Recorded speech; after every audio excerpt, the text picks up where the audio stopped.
ඔයාට හැමදාම යූස් කරන්න පුළුවන් විදිහට Windows shortcuts තුනක්. ඔයා වැඩ කරන වෙලාවේ games ගහනවා නම් Windows plus කමා press කරන්න. දැන් ඔයාගේ Windows home page එක තමයි පේන්නේ. Windows button එක release කරන්න ඔයා ආයේ back to gaming. දැන් අපි පොඩ්ඩක් කාලය ඉතුරු කරමු. වීඩියෝ එකක් screenshot අරගෙන නැත්නම් වීඩියෝ එකක් manually type කරන එකට වඩා ඔයාට Windows plus Q press කරලා click to do function එක access කරගන්න පුළුවන්. මේක හරියට circle to search Windows වල වැඩ කරනවා වගේ. text එකක් උඩ click කරලා ඕනෑම text එකක් directly copy කරගන්න පුළුවන්. ඒ විතරක් නෙවෙයි photo එකක් select කරලා background remove කරන්න පුළුවන්.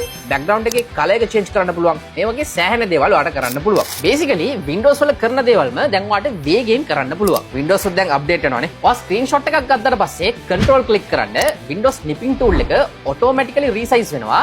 දැන් ඔයාට crop කරගෙන ඉන්න අවශ්‍යතාවයක් නැහැ. note කරන්න ඕනේ දේ තමයි click to do ඇවිල්ලා dedicated NPUs තියෙන Copilot laptops වල විතරයි වැඩ කරන්නේ. and මේ අලුතෙන්ම release වෙච්ච AI laptops laptop.lk එකකින් ඔයා කැමතිම brand එකකින් මිලදී ගන්න පුළුවන්. so මේ වීඩියෝ එක Mac users ලට share කරලා Windows වලත් මෙන්න මේ features දැන් එනවා කියලා එයාලට පොඩ්ඩක් flex කරමු. and මේ වගේ useful videos විතරක් බලන්න ඕන නම් laptop.lk අපිව follow කරලා තියාගන්න. peace.